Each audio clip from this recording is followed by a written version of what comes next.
أذكار الصباح أذكار الصباح أذكار الصباح أعوذ بالله من الشيطان الرجيم. السلام عليكم ورحمة الله وبركاته. الحمد لله نحمده ونستعينه ونستغفره ونتوب إليه ونعوذ بالله من شرور أنفسنا ومن سيئات أعمالنا من يهده الله فلا مضل له ومن يضلل فلا هادي له وأشهد أن لا إله إلا الله وحده لا شريك له وأشهد أن محمدا عبده ورسوله لا نبي بعده. يا أيها الذين آمنوا اتقوا الله حق تقاته ولا تموتن إلا وأنتم مسلمون. يا أيها الناس اتقوا ربكم الذي خلقكم من نفس واحدة وخلق منها زوجها وبث منهما رجالا كثيرا ونساء واتقوا الله الذي تساءلون به والأرحام إن الله كان عليكم رقيبا. يا أيها الذين آمنوا اتقوا الله وقولوا قولا سديدا يصلح لكم أعمالكم ويغفر لكم ذنوبكم ومن يطع الله ورسوله فقد فاز فوزا عظيما. أما بعد فإن أصدق الحديث كتاب الله وخير الهدى هدى محمد صلى الله عليه وسلم وشر الأمور محدثاتها وكل محدثة بدعة وكل بدعة ضلالة وكل ضلالة في النار. Para hadirin dan hadirat yang dirahmati oleh Allah Subhanahu wa taala, alhamdulillah pada pagi hari ini kita bisa diberi kesempatan oleh Allah Subhanahu wa taala untuk berkumpul dan bermajelis di salah satu dari rumah-rumah Allah Subhanahu wa taala. Semoga apa yang kita lakukan pada pagi hari ini diberkahi oleh Allah Subhanahu wa taala dan juga menjadi pemberat amalan timbangan kebajikan kita di akhirat kelak. Amin ya rabbal alamin. Dan materi yang akan kita bahas pada kesempatan kali ini sebagaimana yang telah diumumkan yaitu tentang sihir halal, pemikat apa? Saya juga kurang tahu judulnya. Sihir halal, pemikat suami. Sebenarnya ini kajian buat ibu-ibu ya. Tapi saya lihat bapak lebih semangat mengajak ibu-ibunya untuk hadir. Ingin disihir sama istri-istrinya. Tentunya kita semua maklum dan mengerti bahwasanya sihir hukumnya haram ya, berdasarkan ijma ulama, bahkan merupakan kekufuran. Bahkan belajar ilmu sihir saja ya, hanya sekedar belajar belum mempraktekkan sudah merupakan kekufuran. Sebagaimana dalam Al-Qur'an disebutkan, bagaimana lagi kalau mempraktekannya? Bagaimana lagi kalau menyihir orang lain? Tentu ini merupakan kekufuran yang sangat nyata. Oleh karenanya hukuman bagi para penyihir adalah dorbatun atau dorbuhu bisayf, dibunuh. Dan para sahabat dahulu mereka membunuh para penyihir lelaki maupun para penyihir wanita. Mereka membunuh nenek sihir maupun kakek sihir, semuanya dibunuh. Akan tapi yang dimaksud oleh kita dalam pengajian kita kali ini bukanlah sihir sebagaimana yang kita ketahui berupa bermuamalah atau bekerja sama dengan jin dan syaitan, tetapi sihir secara bahasa.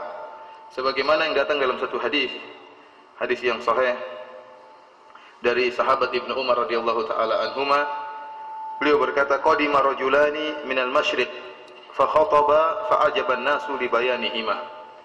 Kata Ibnu Umar, ada dua orang datang dari arah timur. Ya, dari daerah timur kemudian datang, kemudian dua orang ini berkhutbah dengan khutbah yang menakjubkan sehingga menarik perhatian manusia. Maka Rasulullah SAW pun berkata tentang khutbah mereka berdua, inna minal bayani la sihra, sesungguhnya di antara penjelasan ada sihir. Artinya tatkala dia pandai menyampaikan sesuatu dengan baik, maka seakan-akan dia menyihir orang lain. Dan sihir dalam bahasa Arab artinya memberi pengaruh tanpa disadari oleh orang yang disihir tadi ya. Oleh karenanya kita tidak tahu tiba-tiba orang tersebut bisa tersantet, orang tersebut tiba-tiba perutnya bisa kembung secara kasat mata kita nggak lihat apa sebabnya. Itu yang disebut dengan sihir. Ya, cara untuk memberi pengaruh namun dengan cara yang tidak terlihat atau tidak tersadarkan. Para ulama khilaf tentang hadis ini. Hadis ini hadis yang sahih, tapi mereka khilaf. Tatkala Rasulullah SAW mengatakan inna binal bayani la sihra, sungguhnya di antara penjelasan ada sihir.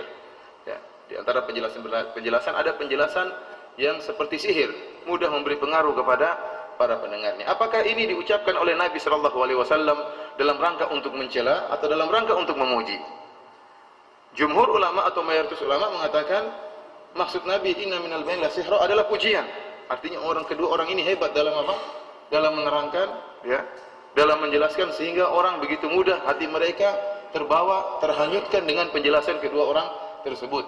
Dan ini pendapat mayoritas ulama. Sebagian ulama menyatakan bahwasanya hadis ini adalah untuk pencelaan. Artinya seorang yang bisa membungkus kebatilan dengan penjelasan yang hebat sehingga seakan-akan kebatilan tersebut merupakan suatu kebenaran. Tetapi saya katakan tadi mayoritas ulama menyatakan Nabi SAW tatkala mengatakan inna minal bayani la sihra, sungguhnya di antara penjelasan ada sihir, adalah dalam rangka untuk memuji. Karenanya pada kesempatan kali ini kita pun ingin menggunakan kiasan ini, bahwasanya diharapkan kepada para wanita, para ibu-ibu, para istri-istri untuk bisa menyihir suami-suami mereka, sehingga suami-suami mereka bertekuk lutut di hadapan mereka dan tidak perlu lagi berpoligami. Mungkin perlu diulangi lagi tadi, para ulama tidak dengar. Saya katakan bahwasanya pada kesempatan kali ini kita menggunakan bahasa kiasan.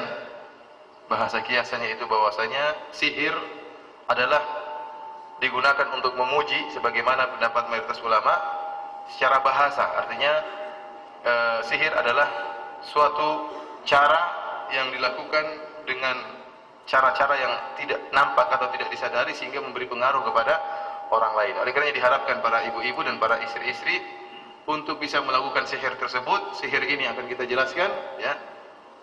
Jampi-jampinya akan kita sampaikan atau kiat-kiatnya agar bisa menyihir para suami, sehingga para suami tadi kenapa? Bertekuk lutut di bawah istri-istri tersebut sehingga tidak perlu untuk poligami pada saat ini.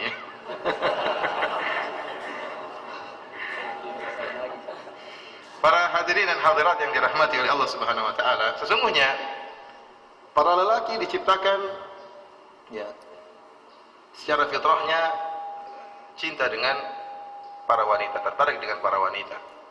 Oleh karenanya Nabi SAW menjelaskan bahwasanya fitnah terbesar yang dihadapi oleh para lelaki adalah fitnah wanita. Dalam hadis yang sahih kata Nabi SAW, "Ma taraktu ba'di fitnatan hiya adarru 'ala rijal minan nisa." Aku tidak pernah meninggalkan suatu fitnah yang paling berbahaya kepada para lelaki seperti fitnah wanita. Kenapa? Karena kecenderungan lelaki terhadap wanita sangat luar biasa. Seorang lelaki bisa bertahan atau bisa tegar di hadapan fitnah-fitnah yang lain. Dikasih uang mungkin tidak mau, diajak korupsi mungkin tidak mau, tapi kalau dihadapkan dengan wanita cantik maka dia akan tergeletak, ya, akan apa? Gugur. Dan ini kenyataan yang ada. Oleh karenanya fitnah yang paling besar adalah fitnah wanita. Ini menunjukkan bahwasanya wanita tersendiri, ya, zatnya sendiri sudah menarik dan mampu untuk menyihir para lelaki sebenarnya. Tinggal kecantikan tersebut, ya, dipoles dengan, ya, sihir-sihir yang lebih indah agar lebih menarik bagi para lelaki, terutama suami-suaminya. Oleh karena itu tatkala Allah Subhanahu wa taala menyebutkan tentang, ya, perkara-perkara yang disukai oleh lelaki, kata Allah Subhanahu wa taala, "Zuyyina lin-nasi hubbus syahwat minan nisa." Ya, Allah sebutkan tentang perkara-perkara yang disukai oleh para lelaki, hubbus syahwat, yang disyahwati oleh para lelaki. Allah menyebutkan beberapa perkara berupa para wanita, kemudian harta dan lainnya. Yang pertama kali Allah sebutkan minan nisa, para wanita. Ya, yang paling menjadi kejaran lelaki, ya, adalah para wanita. Demikian juga sabda Nabi sallallahu alaihi wasallam, "Hubbiba ilayya min dunyakum an-nisa wa thib." Aku dijadikan suka dari perkara dunia adalah wanita dan parfum. Dengan apa? Parfum. Oleh karenanya modal dasar yang dimiliki oleh para wanita untuk memikat para lelaki ini harus dipupuk, terutama para istri-istri yang sudah bersuami berusaha untuk mengikat suami-suami mereka sehingga suami-suami mereka tidak perlu memikirkan untuk mencari, ya, wanita yang lain untuk menggantikan dia, ya. Tapi kalau memikirkan untuk mencari teman bagi dia boleh-boleh saja, ya. Tapi kalau untuk menggantikan itu yang kita tidak inginkan. Kalau cari teman sahabat buat istrinya, ya boleh-boleh saja secara syariat. Di antara sihir yang sangat ampuh yang perlu diperhatikan, ya, dan ini sering saya ulang-ulang, namun dalam pengulangan tersebut ada penekanan dan ada manfaat. Itu perkara yang sangat urgent bagi para lelaki, yaitu tentang masalah pelayanan di ranjang. Ini perkara yang paling urgen bagi para lelaki, karena tujuan menikah para lelaki di antaranya tujuannya adalah untuk menundukkan pandangannya. Sebagaimana sabda Nabi sallallahu alaihi wasallam, "Ya ma'syaras syabab, man istata'a minkumul ba'a falyatazawwaj." Wahai para pemuda, barang siapa yang di antara kalian mampu untuk menikah, ya, maka menikahlah. Ya, mampu untuk menikah, punya kemampuan materi dan kemampuan juga biologis, maka silakan menikah. Ya, kata Nabi sallallahu alaihi wasallam, "Fa innahu aghaddu lil basar." Karena dengan menikah lebih menundukkan pandangan. Ini di antara tujuan syariat yang dicintai oleh Allah Subhanahu wa taala, seorang menundukkan pandangannya ya dengan mencukupkan dirinya dengan yang halal, yaitu dengan istrinya yang halal. Oleh karenanya seorang istri hendaknya ya memperhatikan masalah ini, bahwasanya tatkala dia berusaha melayani suaminya, menservis suaminya ya, maka dia sungguhnya telah membantu suaminya untuk menundukkan pandangannya. Dia telah membantu suaminya untuk beribadah kepada Allah Subhanahu wa taala, sehingga seluruh kegiatan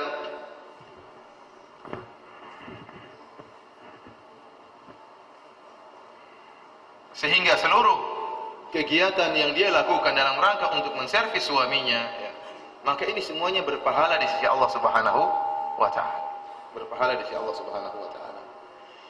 Oleh karenanya kalau kita perhatikan hadis-hadis tentang hal ini, ya, datang penekanan yang luar biasa dari syariat agar para wanita jangan sampai menunda-nunda ajakan suaminya untuk keranjang. Contohnya dalam satu hadis yang diriwayatkan oleh Abu Hurairah radhiyallahu taala anhu, Rasulullah sallallahu alaihi wasallam bersabda, "Idza da'a ar-rajulu imra'atahu ila firashihi fa'abat fabata ghadban la'anatha al-malaikatu hatta tusbih." Jika seorang lelaki mengajak istrinya ke ranjang, kemudian istrinya menolak ke sini tanpa ada alasan yang syar'i, ya. Lagi enggak mood aja, lagi enggak pingin aja, menolak padahal suaminya sudah kepingin, sudah berhasrat, maka wanita ini dilaknat oleh para malaikat dan sang lelaki akhirnya fabata ghadban, tidur dalam keadaan marah, ya, memeluk guling dengan keras-keras tapi tidak ada faedahnya. Jengkel mau ngapain lagi sementara istrinya sudah pulas tertidur, ya. Apa yang harus dia lakukan sementara tidak ada pilihan lain, istrinya lah satu-satunya. Berbeda kalau dia punya istri yang lain. Kenyataannya kita semua yang hadir di sini rata-rata ya bernasib sama, yaitu hanya memiliki satu istri rata-rata. Alhamdulillah, ini nikmat dari Allah Subhanahu wa taala. Barang siapa yang bersyukur akan ditambah nikmatnya oleh Allah Subhanahu wa taala.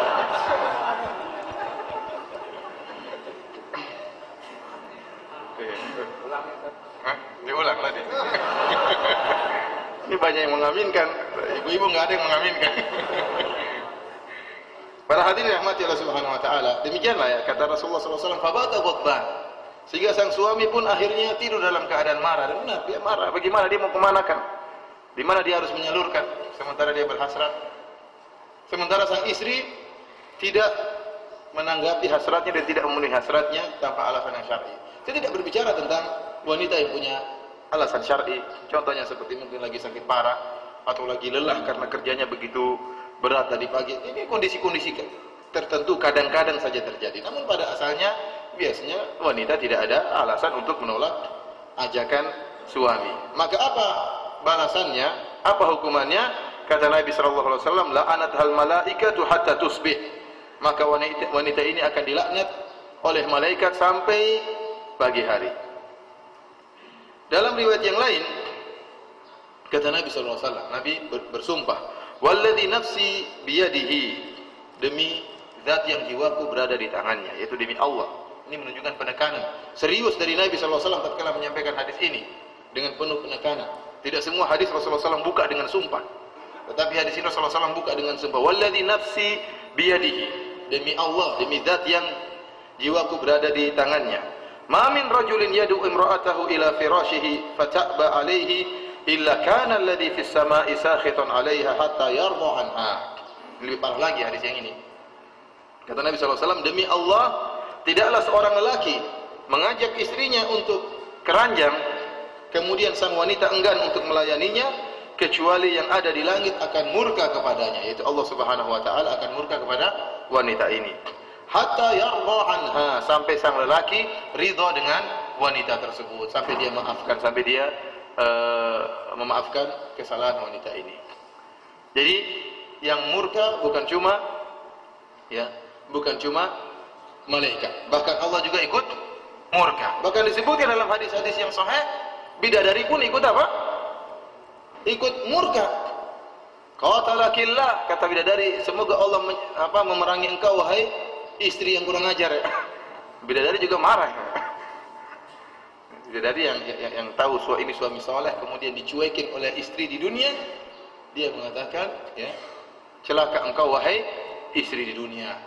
Sungguhnya suamimu itu hanyalah tamu di sisimu, ya, sebentar lagi dia akan meninggalkan engkau dan menuju kami. Oleh karenanya seorang wanita dalam hal ini benar-benar perhatian, ya, untuk melayani suaminya. Dan saya mohon maaf kepada para ibu-ibu sekalian, pembahasan kita sekarang ini tentang bagaimana para wanita bisa memikat suami. Ya, bukan bagaimana para laki memikat apa? Istri. Itu nanti urusan lain, pembahasan pengajian berikutnya.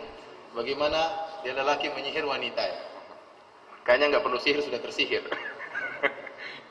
Tapi sekarang kita bahas bagaimana seorang wanita bisa memikat hati suaminya, dan ini semoga bisa bermanfaat bagi para ibu-ibu sekalian.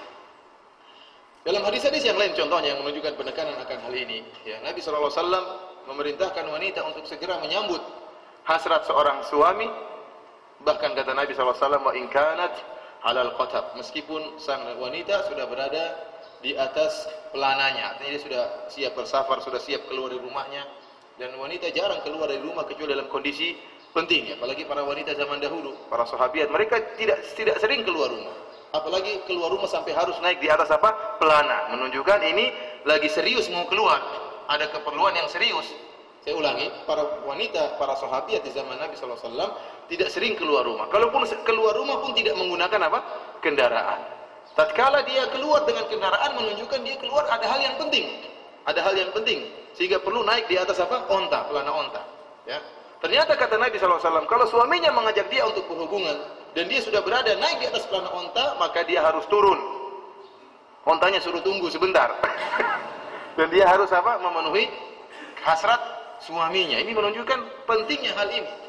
Bahkan dalam hadis yang lain kata Nabi SAW, wa in kanat ala tanur, meskipun sang wanita sedang membakar roti atau sedang masak, maka dia tinggalkan rotinya untuk memenuhi hasrat suaminya. Meskipun kata para ulama, meskipun rotinya hangus, tidak jadi masalah. Ya. Ini hangus mubazir berdosa. Tetapi lebih berdosa lagi kalau tidak segera memenuhi apa? Keinginan suaminya. Dari sini kata para ulama bahwasanya masalah memenuhi hasrat suami tidak menerima penundaan. Tidak menerima apa? Penundaan. Tidak ada loading, tidak boleh. Apalagi lemot, tidak ada. Kalau makan lapar masih bisa ditunda. Lapar, ayah lapar ya, abah lapar, sebentar ya. Umi masak dulu, tidak apa-apa, 1 jam dia mungkin masih bisa sabar. Tetapi kalau sudah masalah hasrat, tidak menerima penundaan, harus segera. Oleh karena kata Nabi SAW, meskipun sudah di atas pelana harus turun. Meskipun sudah sedang memasak, maka ditinggalkan masakan tersebut untuk segera melayani suaminya. Karena suami tidak menerima penundaan dalam hal ini. Dan ini sulit untuk dirasakan oleh para wanita, tapi para lelaki ngerti. Kalau mereka sudah berhasrat, mereka akan gelisah, ya. Dan hanya bisa hilang kegelisahan tersebut setelah ya diservis oleh istri mereka, ya, merasakan ya pelayanan dari istri mereka. Para hadirin rahmati oleh Allah Subhanahu wa taala, inilah perkara yang pertama, ya, yaitu jangan pernah menunda untuk memenuhi panggilan suami, ya, bagaimanapun kondisinya, ya, agar bisa ya menyenangkan hati suami. Kalau suaminya ya, berulang-ulang seperti ini, ya, tatkala berkeinginan istrinya menolak, tatkala berkeinginan istrinya menolak, maka dia akan mencari jalan keluar, dia mencari solusi. Akhirnya pikirannya kemana-mana. Dan ini manusiawi, ya. Akhirnya dia pun berusaha, terkadang terjerumus dalam hal yang haram, cari kepuasan di luar, jajan di luar, ya, repot ini seperti. Atau akhirnya berpikir untuk mencari pasangan yang lain, ya. Oleh karenanya seorang istri berusaha untuk menenangkan hati suaminya. Dan saya katakan tadi ini adalah ibadah.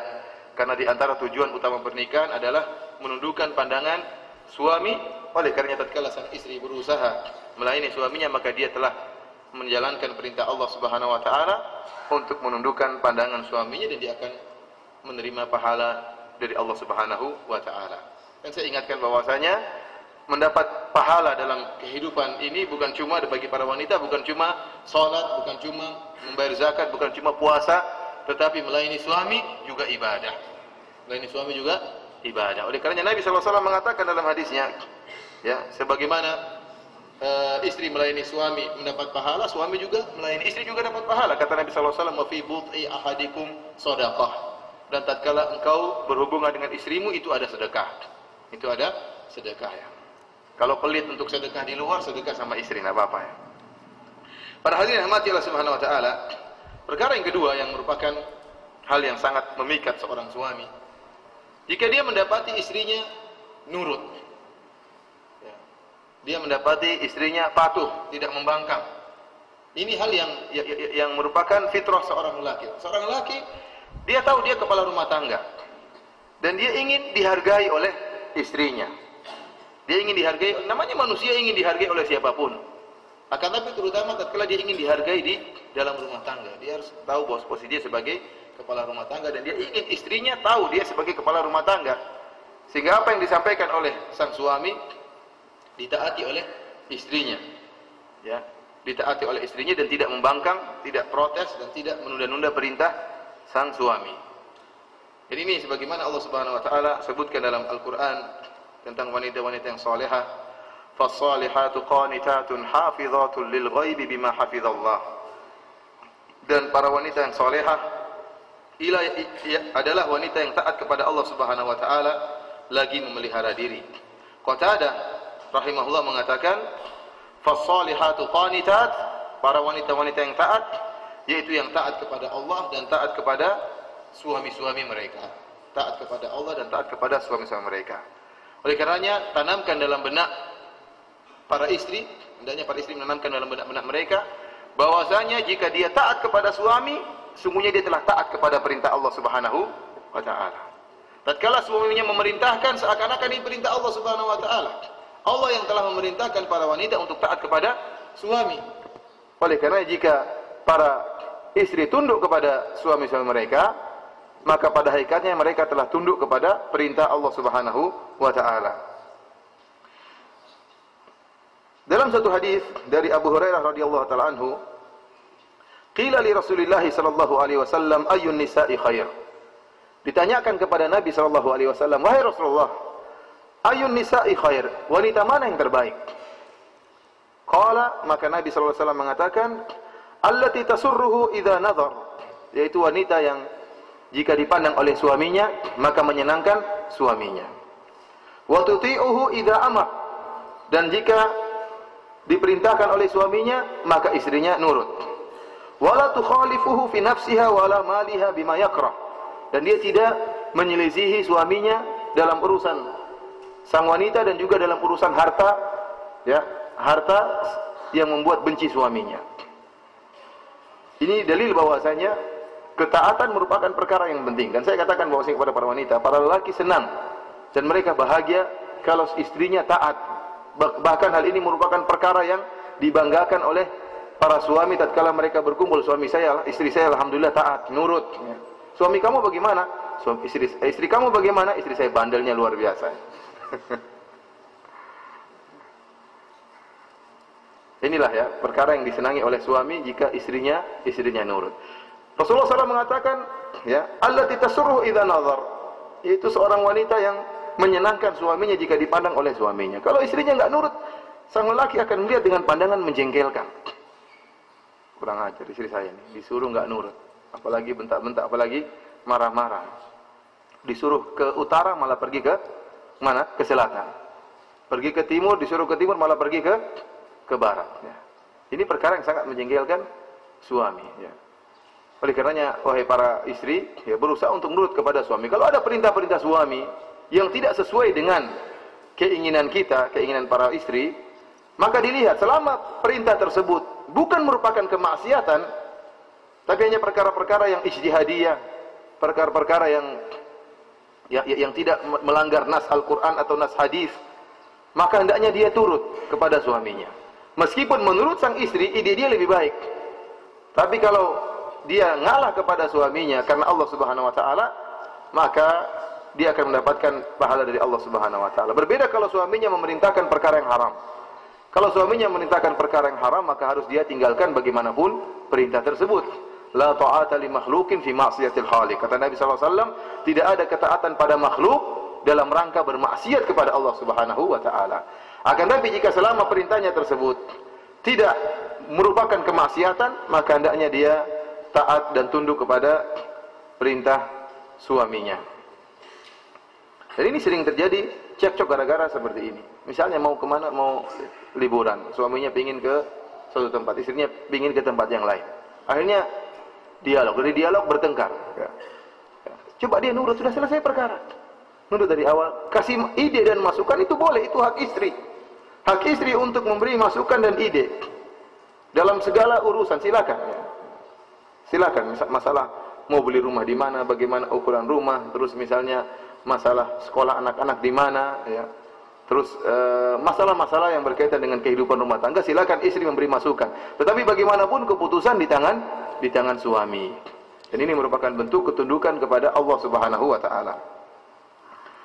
Perkara yang ketiga yang hendaknya diperhatikan oleh seorang istri agar bisa memikat suaminya, yaitu berusaha untuk senantiasa berhias di hadapan suami. Jangan sampai seorang istri bertemu dengan suaminya dalam keadaan membawa aroma-aroma yang tidak enak, membawa pemandangan yang menyakitkan mata. Tetapi harusnya dia berusaha berpenampilan yang indah di hadapan suaminya sebisa mungkin. Sebisa mungkin. Oleh karena dalam satu hadis tatkala Nabi SAW ingin menikah dengan seorang wanita dan Nabi tidak sempat melihat langsung, maka Nabi menyuruh salah seorang istrinya untuk mengecek wanita tersebut. Jadi istrinya yang nazar. Kita belum pernah seperti ini. Jadi istri Nabi yang menazar, kata Nabi SAW, "Unzuri ila urqubaiha wa shummi awaridha." Kata Nabi SAW, tolong lihat bagian tumitnya, yaitu daging dekat tumitnya.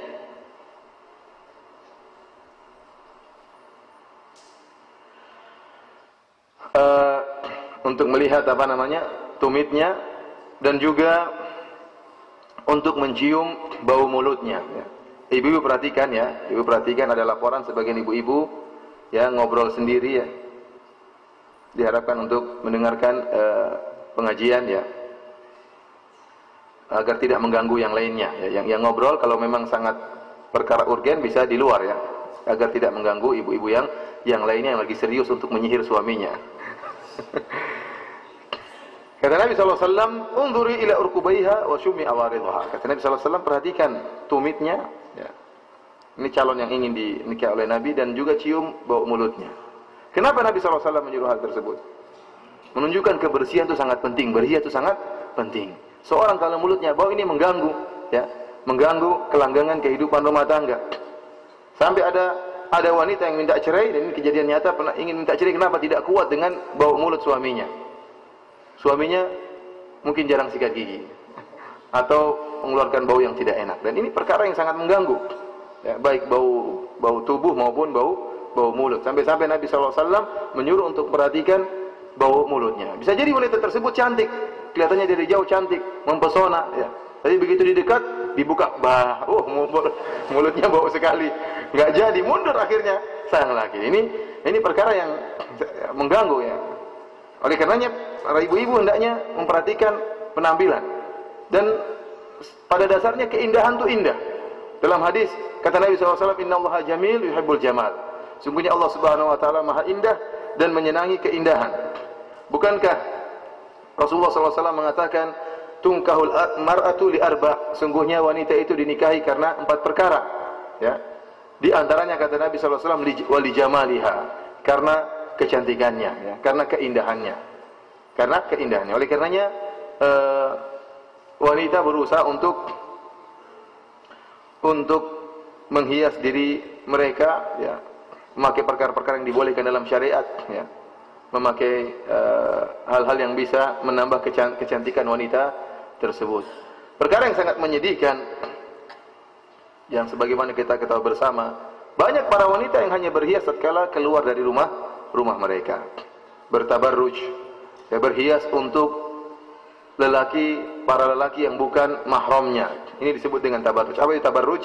Tabarruj yang dilarang oleh Allah Subhanahu wa taala, wala tabarrujna tabarrujal jahiliyatil ula, dan janganlah kalian bertabarruj, berhias dengan cara berhias wanita-wanita jahiliyah. Kata para ulama, yaitu berhias untuk selain suaminya, berhias untuk teman kantornya, berhias untuk lelaki teman kantornya, berhias untuk lelaki yang bukan mahramnya. Ini disebut dengan tabarruj. Sehingga dia berusaha merapikan, ya, penampilannya, dihiaslah wajahnya, bibirnya dihias tatkala hendak keluar bertemu dengan para lelaki. Yang lebih lucunya lagi, sebagian lelaki mendukung istri-istrinya untuk melakukan demikian. Dan saya ingatkan kepada para wanita, barang siapa yang melakukan hal ini, berhias untuk selain suaminya, sehingga akhirnya wajah manis wajahnya menjadi santapan pandangan para lelaki, maka dia telah melakukan, ya, dosa yang bertumpuk-tumpuk. Dosa yang pertama, dia melakukan dosa tabarruj, yaitu bertabarruj, berhias untuk selain suami. Ini dosa tersendiri. Dosa yang kedua, dosa membuat para lelaki berlezat-lezatan, yang menikmati cantiknya wajahnya, ya, menikmati cantiknya wajahnya. Dan semakin banyak lelaki yang memandang kecantikan wajahnya dan tergiur dengan kecantikan wajahnya, maka semakin banyak dosa yang bertumpuk yang akan dia pikul pada hari kiamat kelak. Oleh karena sering saya ingatkan bagaimana nasib para artis yang bukan hanya sekedar membuka wajahnya, bukan hanya merias wajahnya, badannya pun dia riasi, auratnya dia umbar, kemudian dilihat oleh jutaan lelaki, maka sungguh banyak bertumpuk-tumpuk dosa yang akan dia pikul pada hari kiamat, ya. Apalagi yang jadi bintang iklan, dipajang-pajang di jalan, ya, dilihat oleh banyak orang, ya, maka ini betapa banyak dosa yang akan dia pikul pada hari kiamat. Kemudian dosa yang ketiga yang akan dia pikul juga, kalau kemudian apa yang dia lakukan tersebut akan diikuti oleh para wanita yang lain, ya, diikuti, ditiru-tiru oleh para wanita untuk berhias seperti model dia, ya, di hadapan para laki yang bukan mahramnya dan para laki yang bukan suaminya.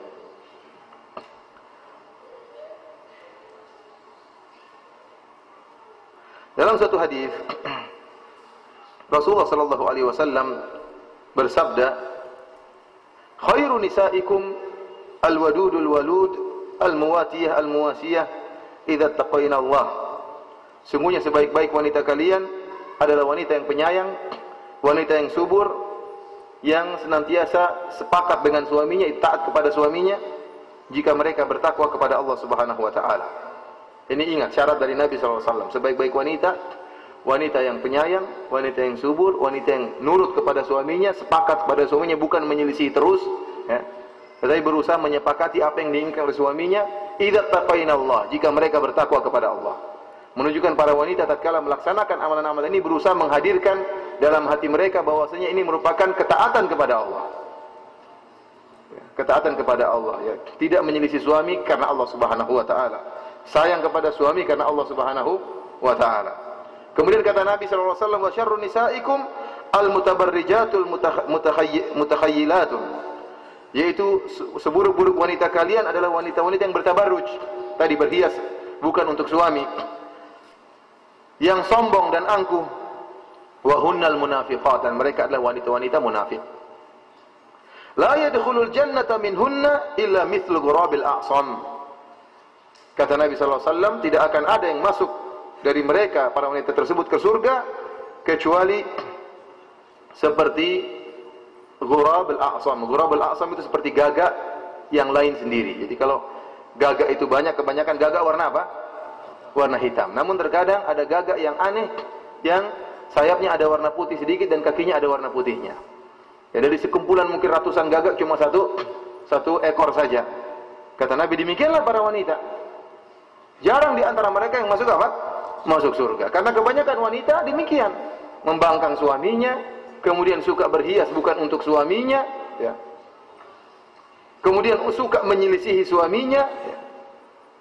Oleh karenanya para lelaki yang mendapatkan istri yang solehah, ya, yang kemudian yang taat kepada suaminya, berusaha tidak menyakiti hati suaminya, berhias untuk suaminya, maka hendaknya mereka bersyukur kepada Allah Subhanahu wa taala. Ya, karena jarang wanita yang seperti ini. Bersyukur untuk ditambah nanti ya. Bersyukur, peganglah itu bahwasanya jarang. Bersyukurlah nikmat bahwasanya kalau istri yang soleha itu surga dunia. Istri yang soleha itu surga dunia. Dan istri yang kurang ajar, yang bandel itu neraka dunia. Rasulullah SAW mengatakan dalam hadis ini, al-mutabarrijat, al-mutakhayyilat, ya. Yaitu dari sifat khuyalah, wanita-wanita yang bertabarruj dan angkuh. Kenapa digandengkan antara tabarruj dengan sifat angkuh? Sebagian ulama menyatakan karena wanita kalau sudah berhias dengan hiasan yang indah, dia akan sombong dengan sendirinya. Dia merasa cantik, merasa pakaiannya indah, maka dia akan jalan dengan pedenya. Ya. Dia akan merasa bangga. Adapun wanita yang tertutup kemudian tidak punya kesempatan untuk berhias di hadapan selain suaminya, maka apa yang mau dia sombongkan dan apa yang mau dia banggakan? Karena terkadang suka berhias ini digandingkan dengan kesombongan dan dua-duanya merupakan dosa.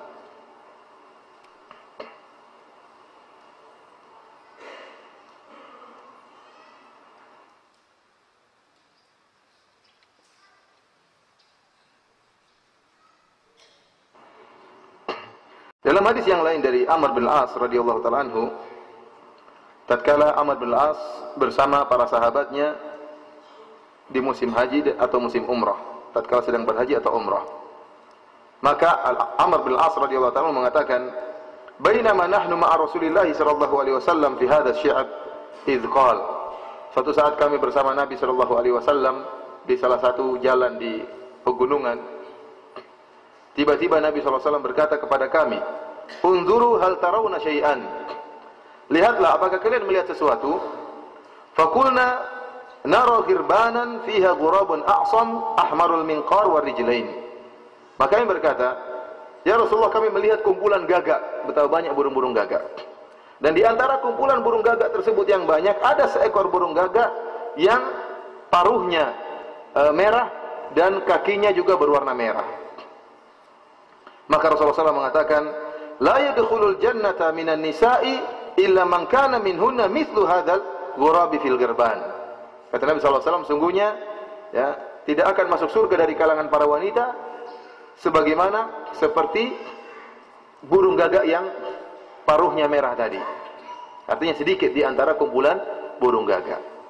Karena hanya sedikit wanita-wanita yang solehah, hanya sedikit wanita-wanita yang taat kepada suaminya. Oleh karenanya para ibu-ibu yang selama ini berusaha untuk taat kepada suami, selama ini berusaha untuk berhias untuk suami, selama ini berusaha untuk taat kepada Allah, maka hendaknya mereka bersyukur. Karena jarang wanita yang seperti itu. Lihatlah betapa banyak wanita yang tidak taat kepada Allah Subhanahu wa taala. Betapa banyak wanita yang tidak mau enggan ikut menghadiri pengajian. Betapa banyak wanita yang hobinya pergi ke tempat-tempat hiburan. Ya. Alhamdulillah Allah Subhanahu wa taala masih berikan taufik kepada ibu-ibu untuk bisa senang dengan pengajian, untuk bisa taat kepada Allah, untuk berusaha untuk taat kepada suami, berusaha untuk menyenangkan hati suami. Mudah-mudahan para ibu-ibu sekalian termasuk para wanita penghuni surga. Akan tapi ingat, dalam berhias, seorang wanita pun jangan berlebih-lebihan. Allah Subhanahu wa taala membolehkan berhias seperti kata Allah Subhanahu wa taala, ya bani Adam khudhu zinatakum inda kulli masjidin wa kulu washrabu wa la tusrifu. Kata Allah Subhanahu wa taala, wahai anak-anak Adam, wahai keturunan Adam, ambillah perhiasan kalian untuk masuk tatkala dalam masuk masjid, tatkala beribadah, wa kulu washrabu, makan dan minumlah, wala tusrifu, dan jangan kalian berlebih-lebihan. Karena sebagian wanita memang hobinya berhias sehingga menguras uang suaminya. Beli make yang make up yang mahal ya. Kemudian harus ke mana? Ke laundry, bukan ke laundry, mana? Ke salon. Harus ke salon tiap minggu ya enggak apa-apa kalau salon-salon murah, salon yang mahal. Kalau suaminya kaya raya enggak jadi masalah ya. Tapi seorang harus sesuai dengan pemasukan suaminya. Akhirnya untuk mau cantik dia butuh uang yang sangat banyak, menguruk uang suaminya. Dia gemuk, istrinya gemuk, ya kalau mau kurus lari pagi ya. Bukan sedot lemak butuh berjuta-juta. Ya kalau mau kurus ya olahraga biar apa? Biar kurus, biar mungkin badannya lebih baik, sedap dipandang oleh suaminya. Jangan membebani suami dengan hal-hal yang berat. Ya. Alhamdulillah untuk merias diri tidak harus dengan biaya yang besar, tidak harus biaya dengan yang besar. Oleh karenanya boleh para wanita dan harus para wanita memperhatikan masalah ini, mengurus kecantikan mereka, merias wajah-wajah mereka, tetapi jangan terlalu berlebih-lebihan. Wala tusrifu, janganlah kalian berlebih-lebihan karena akan memberatkan para suami. Kemudian di antara perkara-perkara yang penting ya, yang untuk memikat hati para suami, yaitu para istri hendaknya berusaha untuk memilih kata-kata yang indah di hadapan suaminya. Seorang istri tatkala berbicara dengan suami hendaknya berbicara dengan penghormatan. Suami itu adalah orang yang paling pantas untuk dihormati. Dialah yang paling berkorban untuk mengurus wanita ini, mengurus orang istri dan anak-anaknya. Oleh karena dia berhak untuk dihormati. Tatkala seorang wanita meskipun mereka pasangan hidup, ya mereka bercanda, ya, mereka menunjukkan sayang, tapi bagaimanapun jangan sampai ada kesan merendahkan suami. Kapan suami merasa direndahkan oleh istrinya, maka dia sangat jengkel. Saya katakan tadi, seorang lelaki tidak suka kalau direndahkan oleh istrinya, dan dia paling jengkel kalau direndahkan. Direndahkan dari sisi apapun tidak suka. Apakah karena pendidikannya yang kurang, atau karena pemasukannya yang sedikit, ya, atau apa saja, dia tidak suka. Atau ketampanannya yang kurang. Kapan dia merasa direndahkan oleh istrinya, maka dia berpikir cari yang lain, cari pengganti. Ya. Oleh karenanya para istri berusaha ya, memilih kata-kata yang lembut, berusaha senyum di hadapan suaminya, dan ini semua berpahala di sisi Allah Subhanahu wa taala. Tidaklah suaminya melihat dia kecuali wajahnya berseri-seri. Kalau Rasulullah SAW mengatakan tabassumuka fi wajhi akhika shadaqah, engkau senyum di hadapan saudaramu adalah sedekah. Kata Nabi SAW, la tahqiranna minal ma'rufi syai'an walau antalqa akhaka biwajhin talib. Kata Nabi SAW, janganlah engkau meremehkan kebaikan apapun meskipun hanya senyum tatkala bertemu dengan saudara. Bagaimana kalau kita seorang wanita senyum dengan akhwat yang lainnya dapat pahala, apalagi senyum terhadap suaminya. Suaminya berpulang dari kantor, maka dia sambut dengan wajah berseri-seri, sambut dengan senyuman, sehingga bisa menghilangkan rasa penat yang ada pada suaminya. Maka ini semua berpahala di sisi Allah Subhanahu wa taala. Ketahuilah para ibu-ibu, kebahagiaan ibu-ibu, kebahagiaan wanita ya, di dunia ini adalah rumah tangga yang bahagia. Itulah kebahagiaan sejati. Oleh karena carilah kebahagiaan dalam rumah. Tatkala sudah merasa senang dengan suami, merasa tentram hidup dengan suami, suami pun mencintai, anak-anak juga ya bahagia, maka itulah kebahagiaan hakiki bagi seorang wanita.